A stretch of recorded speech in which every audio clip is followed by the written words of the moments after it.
Halo pembaca Kompas Otomotif, ketemu lagi sama gue Stanley. Ya, jadi lu udah tahu nih di belakang gue ada apa. Kita mau ngebahas Suzuki Espresso yang kemarin diluncurin di Gias dan jadi pemain baru di kelas City Car. Cuman kita nggak akan ngebahas soal desain lagi, interior atau fiturnya, karena kita sudah ngebahas sebelumnya. Lu bisa lihat di video sebelumnya, dan kita akan ngebahas soal pemakaian sehari-hari setelah kita menjajal kurang lebih 4-5 hari lah pakai Espresso ini di dalam kota. Yuk kita mulai.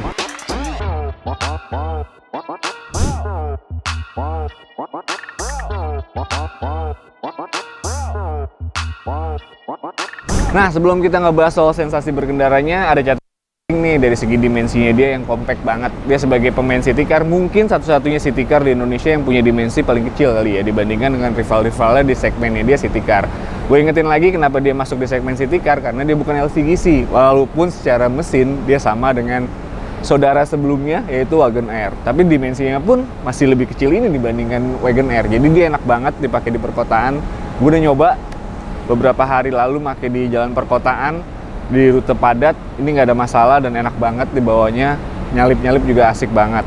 Nah, untuk detail dimensinya, Espresso ini punya panjang 3565 mm, lalu lebarnya itu sekitar 1520-an, dan untuk tingginya 1565. Nah, untuk ground clearance sendiri dia punya dimensi itu 180 mm, lumayan tinggi ya untuk sebuah city car. Jadi lu nanti bisa perbandingannya gue kasih dengan si saudaranya dia sebelumnya itu Wagon R, atau bisa dengan kompetitornya mungkin di segmen city car ada Agya atau Ayla. Nanti kita akan bikin tabel perbandingannya, lu bisa mastiin lagi seberapa dimensinya dia lebih compact yang mana. Ini dia sektor mesinnya, kayak tadi gue bilang sedikit sama dengan, masih satu jenis lah dengan si Wagon R. Dia pakai K10B dengan kapasitas murninya dia itu 998 atau biasa kita sebut 1000 cc ya. Nah, untuk tenaganya itu sekitar 50 kW, kalau kita konversikan ke HP itu sekitar 67 HP atau TK ya. Nah, untuk torsinya sendiri 90 di 3500 rpm. Setelah pemakaian harian untuk dalam kota, so far gue nggak ada masalah ya sama mesin ini. Mungkin karakteristik yang bikin masalah itu adalah karakteristik dari transmisi AGS-nya, yang lo tau sendiri lah kalau orang yang pernah pakai Suzuki dengan transmisi AGS, salah satu ciri khasnya dia memang ada jeda. Apalagi ketika lo main geber aja tuh injak pedal gas, dia selalu ada jeda setiap perpindahan giginya, dan itu mungkin jadi orang risih karena ngiranya tuh ada delay atau apa ya. Memang itu karakteristik dari transmisi manual yang diotomatiskan. Dalam arti kata ya memang sebenarnya dia manual, cuman diotomatiskan karena lu nggak direpotin lagi untuk menekan pedal kopling.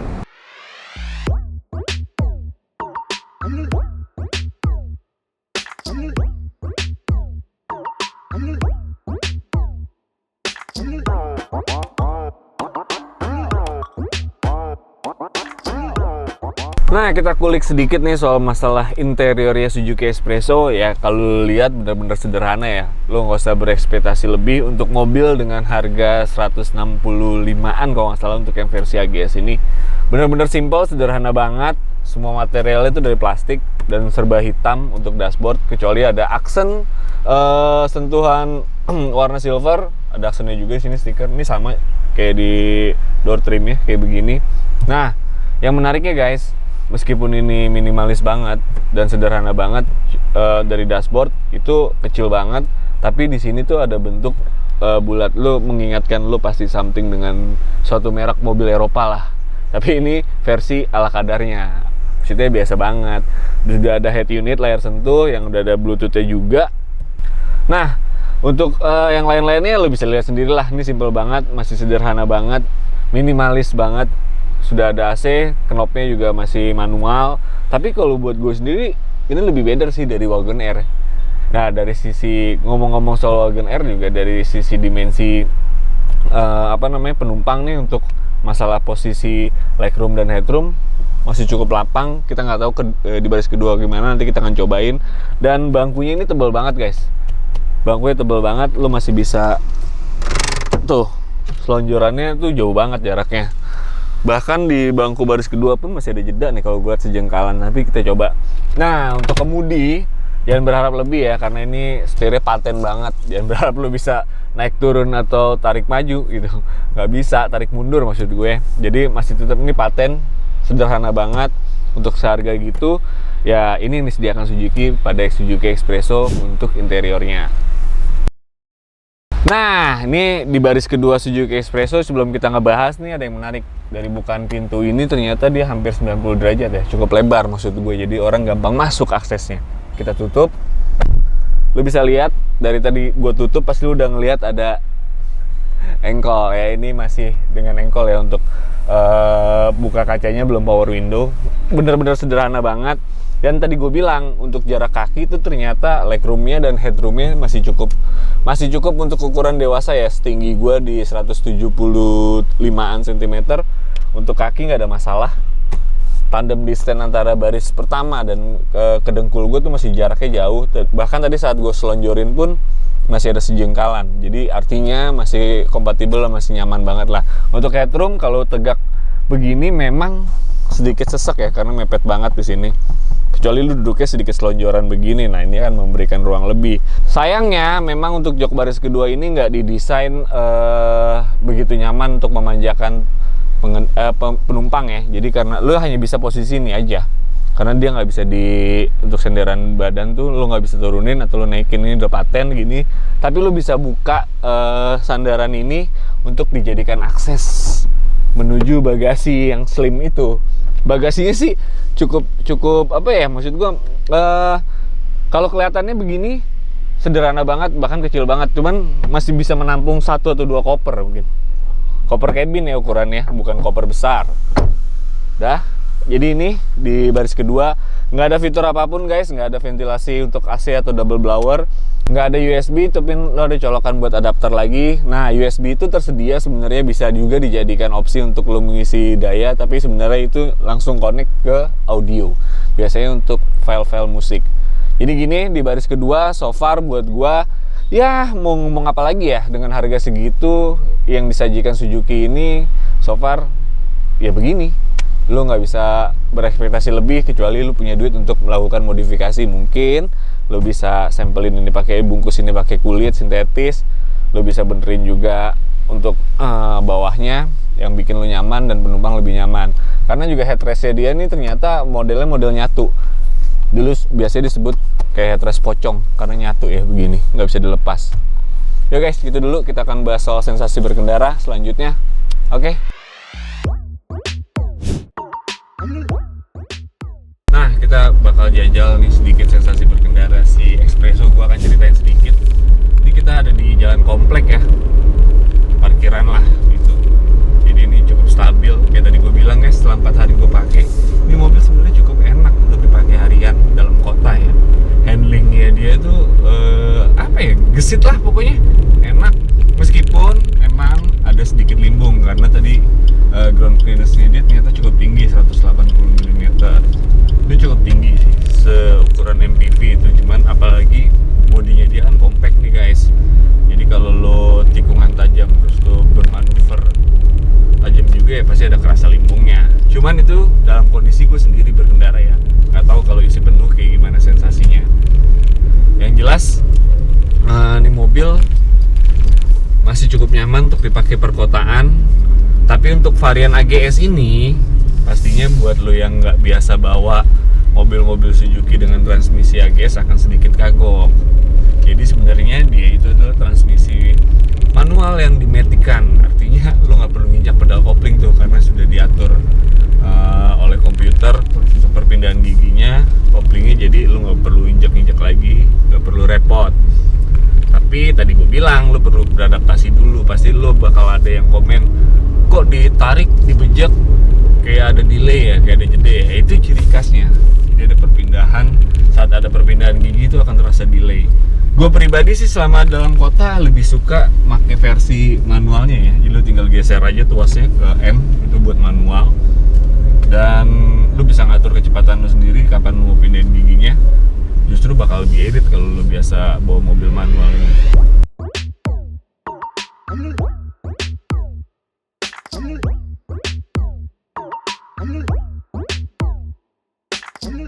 Nah, yang gak kalah penting adalah meskipun dimensinya kecil, karena kecil itu mungkin visibilitas berkendara tuh cukup lapang ya ke depan sama ke belakang, walaupun kacanya lo lihat di belakang itu sedikit kecil, lebih kecil dari mobil biasanya.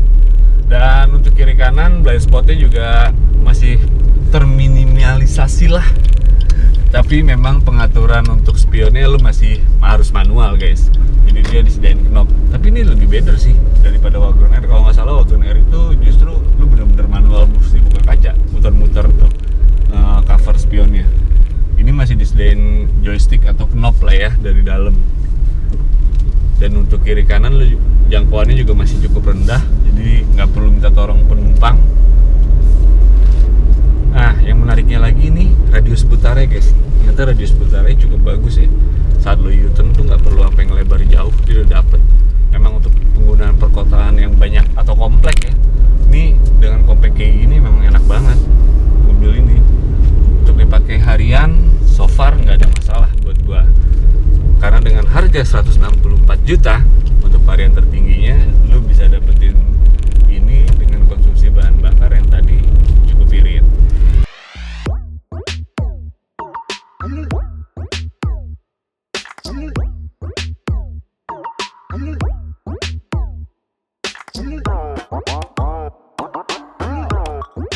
Nah, soal urusan performa, dengan mesin 1000 cc nya dia 3 silinder, memang di putaran bawah sedikit lemot ya. Jangan lo harap kayak mobil-mobil cc gede. Cuman memang apa ya, memang sudah kodratnya ya, memang dirancang seperti itu. City car untuk dalam penggunaan dalam kota, artinya lo nggak perlu ngejar sisi performa yang powerful banget, punya torsi besar. Segini aja tuh udah cukup. Untuk tarikan atas selama ini gue rasa memang berat, cukup berat. Cuman konsekuensinya ya itu tadi, karena memang dia lebih ngejar efisiensi ketimbang performa ya.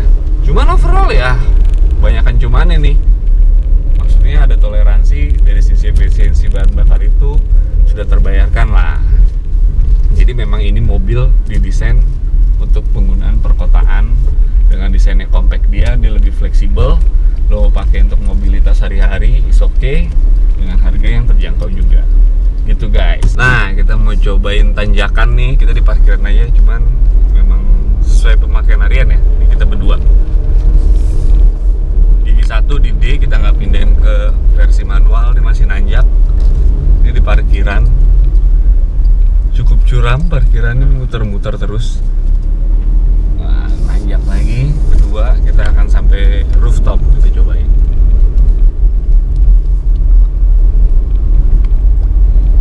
Nah, posisi gigi juga nggak berubah tuh, di Matic itu masih tetap di D1 ya.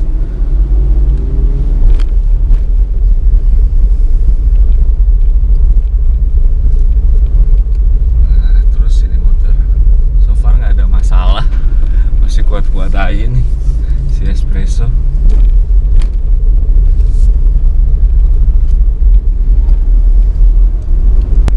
Nah, dia baru pindah ke gigi 2 nih. Kalau udah gak kuat, dia langsung otomatis pindah ke gigi 1 sendiri. Sayangnya emang kita nggak nyobain rame-rame ya, maksudnya isinya penuh. Kalau isinya penuh mungkin beda, dari gigi 1 terus sampai atas. Nah, udah sampai rooftop.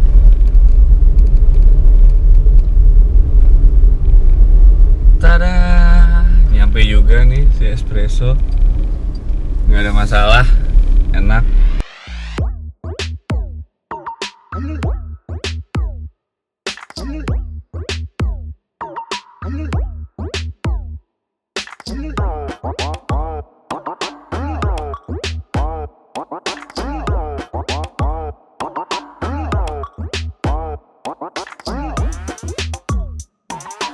Nah, dari beberapa hari gue pakai Suzuki Espresso, menurut gue sendiri nih pribadi, untuk sebuah city car, dia cukup worth it dipakai untuk jalan perkotaan Jakarta ya. Pertama, dari sisi tenaganya memang nggak terlalu besar, cuman cukup mengakomodasi penggunaan di dalam kota. Plus, nilai plusnya adalah, kalau gue rasain memang efisiensinya cukup bagus banget. Kenapa gue bisa bilang gitu? Dari gue pemakaian dalam kota, kita tes sekitar 64 km, pure dalam kota, non-tol. Itu jalan-jalan mulai dari mana namanya, daerah MT Haryono sampai Warung Buncit, kita ke Pondok Gede, muter lagi ke Bekasi, itu 64 km itu kita dapat sekitar 18,5an kilometer per jam. Memang berdasarkan MID ya, karena memang ada beberapa faktor yang menentukan keiritan bahan bakar. Kita nggak ngetes soal full to fullnya, cuman buat gua dengan nilai segitu udah cukup banget mewakili si Espresso ini sebagai mobil perkotaan. Gue baru ngecek tadi soal harga, ternyata bukan 165 guys, bahkan lebih murah 1 juta dari 165. Itu harganya 164 untuk versi AGS yang varian tertingginya dia ya. Ini mobil CBU dari India. Jadi bukan masuk segmen LCGC, tapi dia masuknya di segmen city car. Kenapa tadi gue bilang ini cukup mewakilkan banget, bahkan dengan harga segitu. Si Espresso ini menjadi city car termurah di Indonesia untuk saat ini ya, dengan harga 164 juta di segmennya dia di city car, dimana di situ ada rivalnya Sirion, ada Brio. Dia yang paling termurah. Harganya lu bisa bandingin bahkan lebih murah daripada LCGC yang ada. Lu bisa bandingin dengan Brio Satya atau mungkin Ayla dan Agya. Jadi kesimpulannya gitu guys, cuman tetap ada plus minusnya ya. Jadi plusnya itu kayak tadi lu bilang, harga dengan harga 164 juta dia jadi varian termurah di segmen city car, mobil termurah di segmen city car. Tapi lu dapat varian paling tinggi dengan transmisi AGS. Cuman ada minusnya juga. Minusnya itu ya, ini mobil bisa dibilang soal fitur minimalis banget. Karena lu bisa lihat lampu depannya aja itu masih biasa, belum LED. Nggak ada fog lamp. Fog lampnya absen di sini, dan interior tadi kita udah bahas juga, sederhana banget, minimalis. Cuman cukup mengakomodasi penggunaan harian ya. Jadi buat gua tetap ada plus minusnya, tergantung lo yang mau beli kayak gimana. Jadi gitu dulu guys pembahasan kita soal Suzuki Espresso ini. Nanti kita akan bahas lebih detail lagi kalau kita ada kesempatan. Penasaran juga sih sebenarnya gue ngajak dia keluar kota kayak gimana sensasi berkendaranya. Jadi tetap like, subscribe, dan pantengin terus channel Kompas Otomotif. See you!